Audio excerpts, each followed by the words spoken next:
அலைகள் மோதும் கடலுக்கு நடுவே ஒரு அதிசய விமான நிலையம் அமைந்திருக்கிறது. அதுவும் நமது இந்தியாவில்தான் என்பது நம்மில் எத்தனை பேருக்கு தெரியும்? பொதுவாக கடலுக்கு நடுவே உள்ள விமான நிலையங்களை வெளிநாடுகளில் மட்டுமே காண முடியும். அதுவும் மிக குறைந்த எண்ணிக்கையில் மட்டுமே உள்ளது.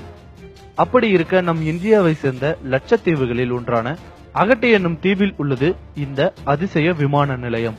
இந்த தீவில் மொத்தம் 7700 பேர் மட்டுமே வசிக்கின்றனர்.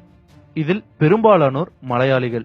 அரேபிய கடலில் இருக்கும் லட்சத்தீவுகள் 36 சிறிய தீவுகளை கொண்டது.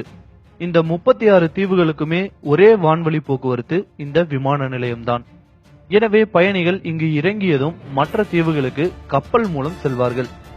இந்த விமான நிலையம் மிகச் சிறியதாக இருப்பதால் இங்கு தரையிறங்க சற்று நிமிடங்களுக்கு முன் விமானத்திலிருந்து கீழே பார்த்தால் கடல் மட்டுமே தெரியும்.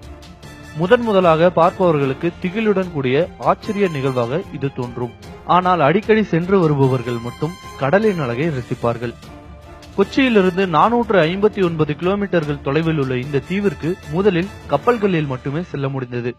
பின்னர் அதிக சுற்றுலா பயணிகள் வரவால் இங்கு மத்திய அரசால் சுமார் 300 கோடி செலவில் 1987ஆம் ஆண்டு விமான நிலையம் கட்டத் தொடங்கி 1888இல் முடிவடைந்தது.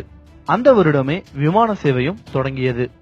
3260 மீட்டர் மட்டுமே பரப்பளவு கொண்ட இந்த தீவில் அமைக்கப்பட்ட ரன்வேயின் மொத்த நீளம் 1204 மீட்டர்கள் மற்றும் அதன் அகலம் 360 மீட்டர்கள்.